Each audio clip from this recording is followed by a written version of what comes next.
which, Cindy, I forgot to ask you if you want to do a host intro. Yeah, so. Okay. Right, she's on it. As well as Blockwatch Safety Committee updates. The Diamond Angel Tree, which is from Open Hearts on 7th Street and Oak. And then home tour and some upcoming events. Starting off with our treasurer's report. All right, we have this much money in the bank. We brought in $4,433 this month. A big chunk of that was sponsors for home tours, so we're doing good with sponsors this year so far. Expenses, actually a big part of that was insurance for home tour, and then we bought some tool shed stuff.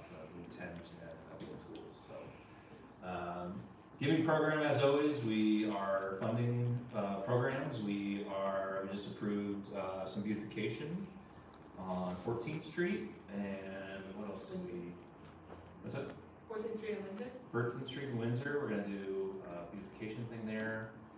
And then I think we approved something else. But anyway, we have openings for art, kids, just general giving, Safety. and safety. Yes.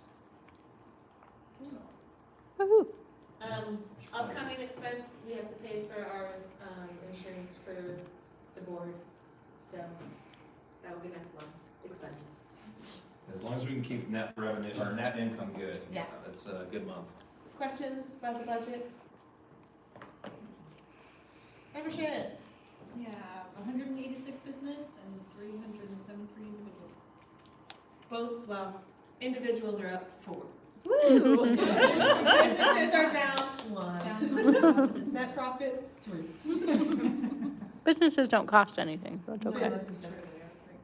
Host intro. Sydney. Hi everyone. Thank you for hosting us. I'm Cindy Henry. I'm the Resource Development Coordinator for Trellis. Just kind of a spiel about Trellis. We are a affordable housing nonprofit.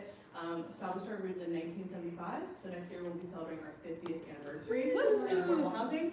Our mission is dedication to creating stable homes and communities through educating, lending, and building. And that kind of encapsulates all the different areas that we cover here at this nonprofit. So we have our homeownership counseling program, which provides personalized financial coaching for families, and financial capability courses that sometimes happen in this classroom, as well as online, and home buyer education.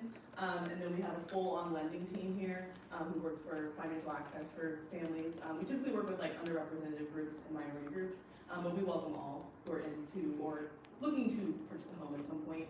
And then we have the building aspect, which is like our real estate development team, building affordable homes. We actually are breaking ground in the Garfield neighborhood in about 2 weeks on 3 lots. Single family homes out there, which is really exciting. It's the first groundbreaking we've had in a couple years, so it's really exciting for us. And then we work in tandem with the governor's office, Katie Hobbs, the Arizona's Home Initiative, which is a down payment assistance program, which allows families to have access to funds to go towards their down payments, and we've closed 50 homes since April with that program. Wow. We've been in the neighborhood for some time, and we welcome you all here. We want to be a resource to you if you guys want to use this classroom again, or as you're looking to purchase a home in Arizona. We work all across the valley, so it's really not secluded to just Phoenix. Yeah. We're happy to have you guys here. Great, thank you. Thank you. Questions for Sydney about the program around Trellis? Where do you guys spend most of your, your work around, like, what neighborhoods or what areas? Really all over.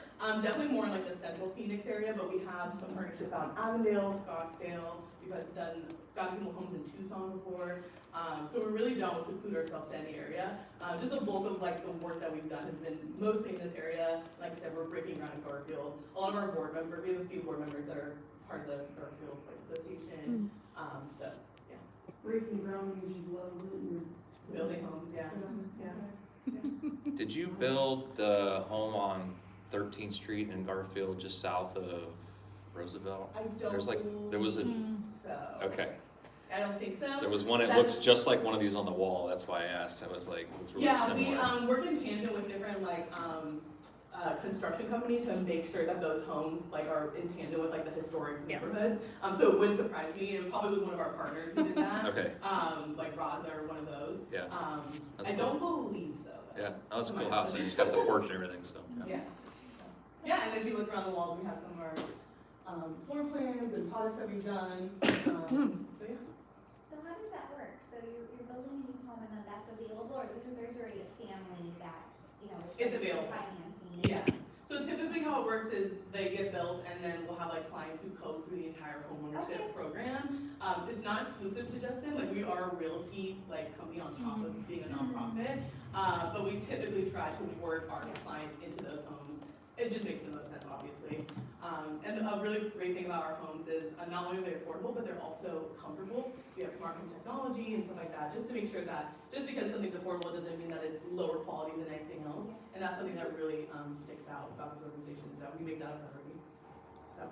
Is there follow-up after they move in? Yeah, we stay connected with those clients and make sure that everything's good. And part of the program that they come into at Trellis is making sure that they're gonna stay financially capable, so we keep up with them on that, and making sure that that's solid. And so, yeah, we keep a strong relationship with our clients, checking on them, even if they aren't in homes that are Trellis-built homes, so. Wonderful. Cool. Thank you, and thank you for hosting us tonight. Yeah. Really appreciate it. Awesome. We had some fun recent events in the neighborhood. We had the neighborhood yard sale, which people found a lot of treasures at. I don't know, did anyone in town find a particular treasure that they are proud to share right now? No one? I didn't go this year, but last year I got some really cool stuff, and I know Dan got a skis and a helmet. I gotta use them. I know, he has to use them yet. They're still hanging The out. helmet was too small. Too small. Yeah, it just sat on top It of was my a head. fun day though, and I heard it was a good time this year with some successful finds. The middle picture is from the yard sale at TMI on the day after Wayne Fest, which there's also the Wayne Fest picture there. Some friends having a good time, so it was a really good past couple weekends in Coronado, and hope everyone had a good time. I don't know, any feedback on any of the events that people went to? Party Fest hard? was great. Everyone had a great time? Perfect weather. I'm sad I missed them next year. Next year. There's always next year. Always next year. We are actively and somewhat urgently putting together the next dispatch. Trying to collect all of the content ideally by the end of next week. As always, we are looking for content from the community as well, so if you have a Wear Safety Team article that you would like to include, let us know. We're putting together stuff for our safety committee about phone trees. We're putting together stuff about Front Porch Fridays, which is an initiative that we are trying to promote for people to just be on the streets on Friday afternoon, hang out with your friends, listen to music, have a bonfire, do whatever you want to do, but the idea is just to be out there. And so, yeah, we're looking for content right now and trying to assemble that quickly and get it out hopefully by the end of the year. We'll see. But that's our target, so let us know if you have ideas for that, as always. Relatedly, I did submit this week the dispatches funded by the Phoenix PD Block Watch program. I submitted a application for the next fiscal year funding, and it totaled, we can go up to $15,000. So this year we were awarded like $14,600. So this year pretty much maxed out the number. And what I added in addition to funding the dispatch was additional bulletin board signs for the neighborhood to post flyers and other information about the happenings of the neighborhood. So, and refurbishing the existing ones that are at Park, one on Oak, and over by Sunshine. So, spruce those up. I know it's kind of hard to actually staple things to those these days. So, make those functional again. And I know that there was, I will say that there was requests for adding speed bumps to this application. I did seek clarification at one point because the wording in the application itself was very confusing as to whether, like, how those are included or not. We also didn't have necessarily all of the requirements for including that for the signatures and stuff, so that's still an element, but there's still avenues for us to pursue those installations outside of this specific application, so the safety committee will continue to heed that course, I guess. Relatedly, safety updates. Laura, do you want to tackle these? You want me to start, kick this off? Sure, you've got the slide going. That's where I'm going.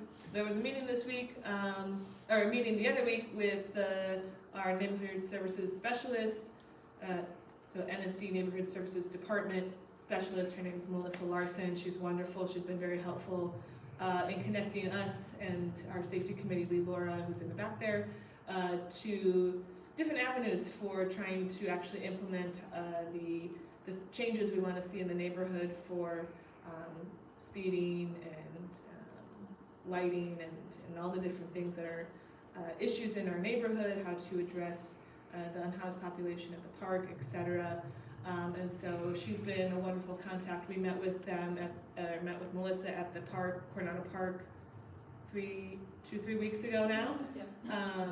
And that was a really productive meeting. We had Wear Safety Team representative there as well. And so it's just really trying to, I think our next steps are figure out like, how does everyone own what and how do we become the most effective in our collaboration? So she's here for us and she's been a wonderful new representative for us. I think she's only been in her role for less than a year, I would say. So really great to have her on our side. She's very responsive and a good person to have.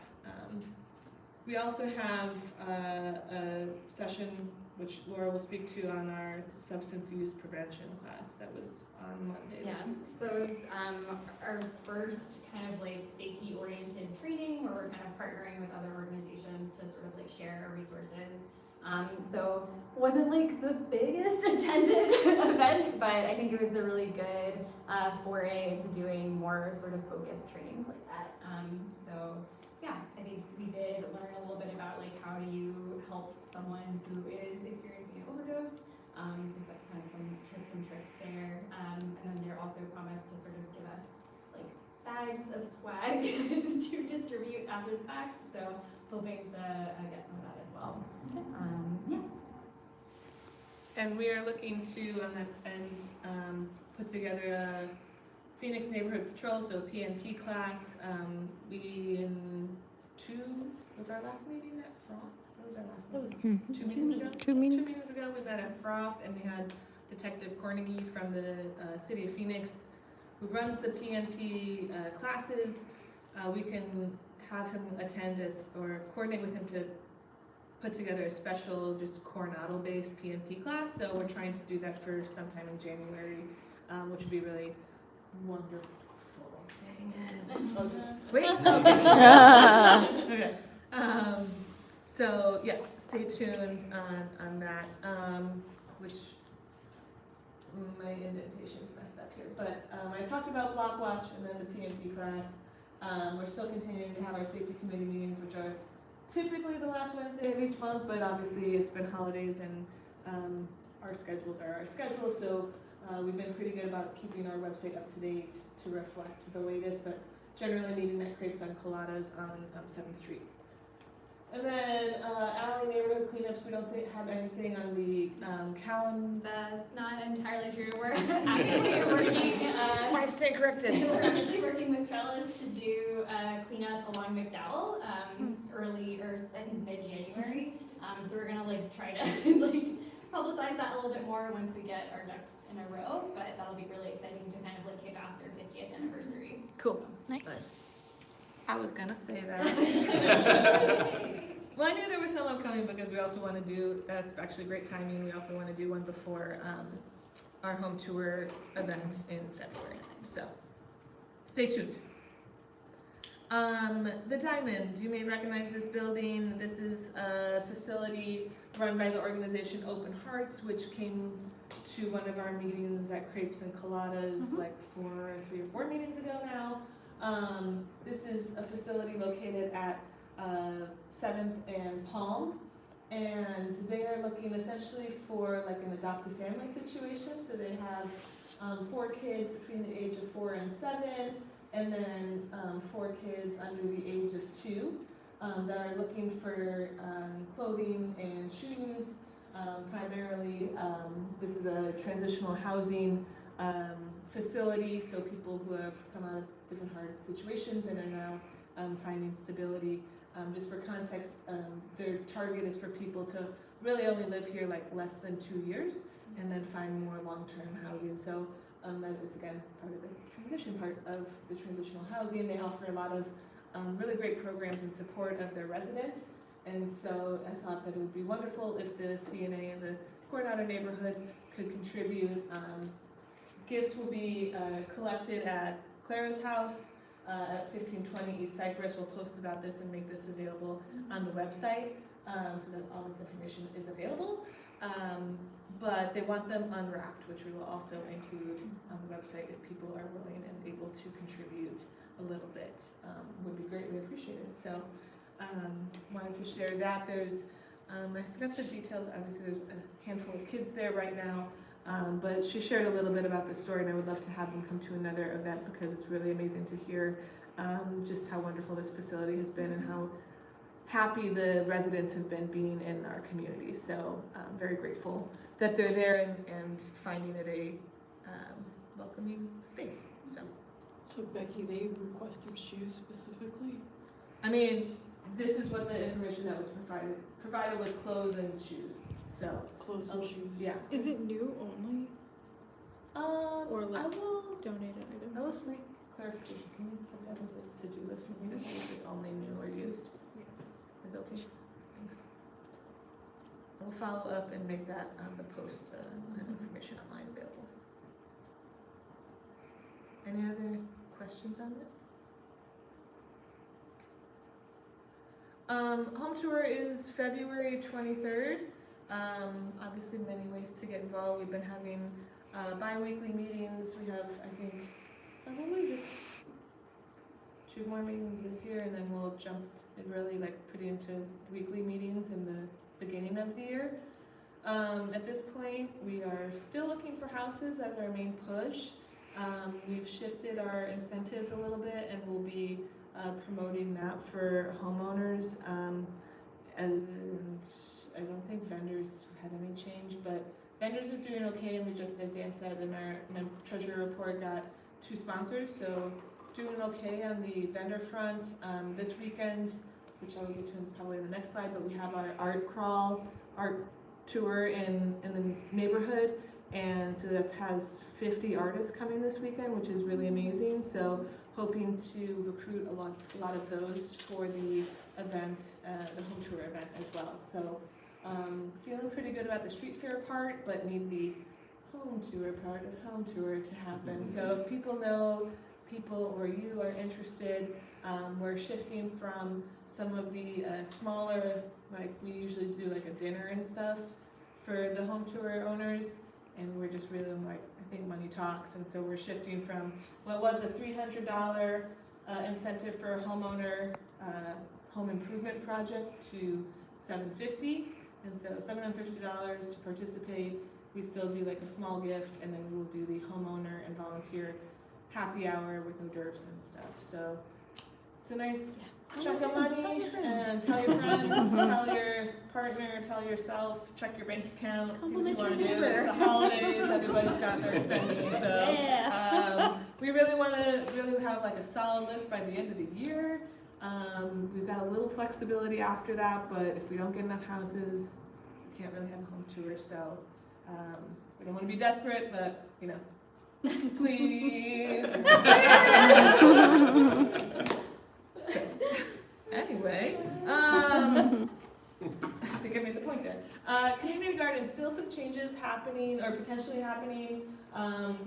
The school district with their Reimagine Phoenix project and effort might be consolidating some schools. We don't know the details of what's going on. It's supposed to be announced in mid-January sometime. And at that point, we will know whether we need to relocate our community garden or not, which would really not be ideal because we just moved there recently and it's a lot to move. We might, the board is currently at this time thinking if we have to move, our best option in the time frame that we would probably have to be out of there by is to just focus on relocating the tool shed and find a community garden space when we can find a community garden space. And that's unfortunate, and we don't know for sure yet, but more to come at the next meeting. Well, I guess probably the February meeting, because we won't know until mid-January. So, stay tuned, because if we need to move, we will need volunteers to help move our tool shed. So, So are they looking just to reuse that space, or It's are they been- closing the schools, or? they've been very ambiguous with how they've communicated with us. We share this space with G Road, the nonprofit that runs after-school programming. They are also in the unknown space. He's like, I don't know, because I've reached out to him, and he's like, I'm not making any moves at this point because the school is not telling me anything either. So, and he has a lot of successful after-school programs there, so it's kind of surprising that he doesn't know either, but I think they've got it under wraps and are just playing their cards without anyone else knowing what game they're playing. So, Yeah. Well, we have that connection with North, so. yeah, North and Whittier. Whittier is a good option. But I don't know, we'll see. I mean, fingers crossed. I would really love not to move. It's great space, and G Road finally finished construction on their unit, so we can really actually like bring it back to life now. But we shall see. So, as I mentioned, we have the Coronado Art Tour this weekend, both days, Saturday and Sunday, from 9 to 3. There is a map that will be available, but it's all over Coronado. So from the south to the north to the east to the west, all over. It's all over, means folks. I think there is a map that's coming out in the next couple days. Soon, because it's Yeah. Saturday. Yeah. She said tomorrow night. she Okay. wants to have things. Yes. That's all secret. But there are, like I said, a collective 50 artists and vendors participating, so it'll be a really hard to miss people. And some are only Saturday and some are only Sunday, so you want to try to come both days. Some are both, but Is this a new event? I don't remember this last We have done a Coronado art crawl. We did one, our first one was in COVID. We did a small one at what was our old community center, and that only had, I don't know, maybe 15 artists or something, maybe even less, because it was a pretty small space. And then we expanded and we had like the whole neighborhood. And then I think we did 1 year, we didn't do it for a year or two because stuff was happening again and we had home tour and other stuff. But Laura Barnheiser, who is a muralist and artist in the neighborhood, started to plan this, and we were also talking about planning this, and we joined forces and came up with the mega art tour. That's So, great. Giving program success. mm-hmm. yes. And then we're having a Holiday Lights bike ride. We are targeting and planning for the Wednesday the 18th. We don't have all of the logistics yet planned out, but it's looking probably like a 5:30 start time. We will again post that on our website and post on our socials as we hammer those out. But hoping to have like a hot cocoa stop at the probably the end of the ride. So that gives people another weekend to put up your lights if you haven't already. And then it would just be like a little cruise and enjoying the chicken Cruise and and cocoa. What a good. cruise and cocoa. Look Look at that marketing. But yeah, that would just be a quick little hour-long event to get outside and celebrate. Hope it's fun. Does anyone have any ideas, thoughts, things I missed, things they want to hear about at future meetings? I can talk about that neighborhood program. Yeah. Here. Okay.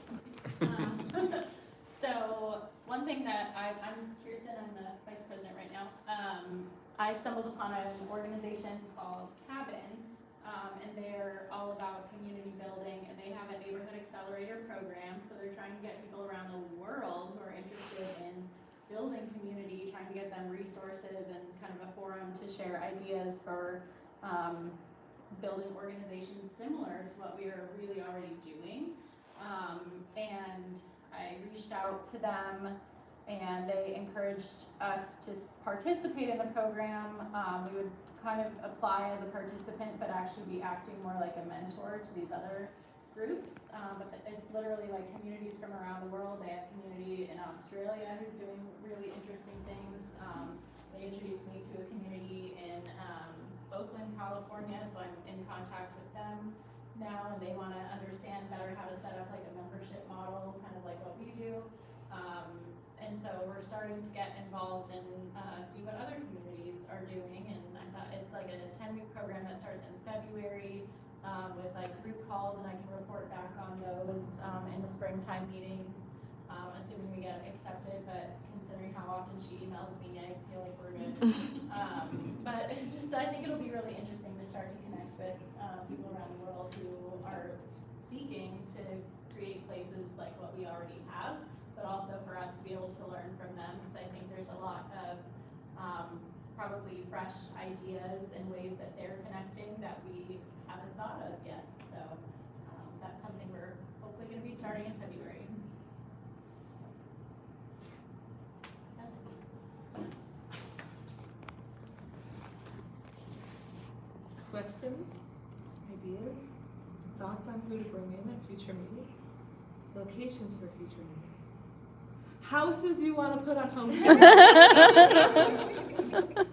Well, with that then, thank you guys for being here, and I hope everyone has a great happy holiday season. Appreciate your time, and we'll see you in January. Oh, we're pushing our January meeting to the 9th, because the 2nd is the first Thursday, and no one wants to do that. So we're gonna do it on the 9th, which we will put on our website.